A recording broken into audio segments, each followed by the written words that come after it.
নমস্কার, ইনি হচ্ছেন আমার পেশেন্ট সৌরভ দত্ত। এনার এখানে এক্সট্রাকশন হয়, মানে ওদের দাঁত তোলা হয়। তো ওনার দাঁত তোলা বিষয়ে অনেক অনেক অনেক অনেক ভয় ছিল এবং উনি মানে প্রথম দিন এসে বলছেন যে কি হবে স্যার, দাঁত না তুললে কি হবে।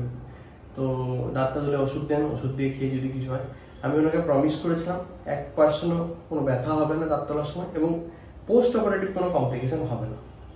তো আপাতত সেই জিনিসটা হয়নি। তো বাকিটা আমার থেকে শুনবো কেমন লেগেছে। নমস্কার, আমি সৌরভ দত্ত। আমি অমিতাভ স্যারের কাছে এসে খুব ভালো এক্সপিরিয়েন্স পেয়েছি, কারণ আমি বুঝতে পারিনি যে দাঁত তুলতে গেলে লাগেও না। স্যার আমাকে যেভাবে দাঁত তুলে দিয়েছে আমার বিন্দুমাত্র ফিল হয়নি এবং দাঁত তোলার পর মুখ ফুলে যায়নি, সেখানে কোনো ব্যথা হয়নি।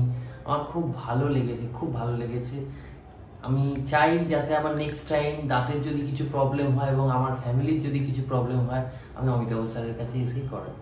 নমস্কার স্যার, নমস্কার।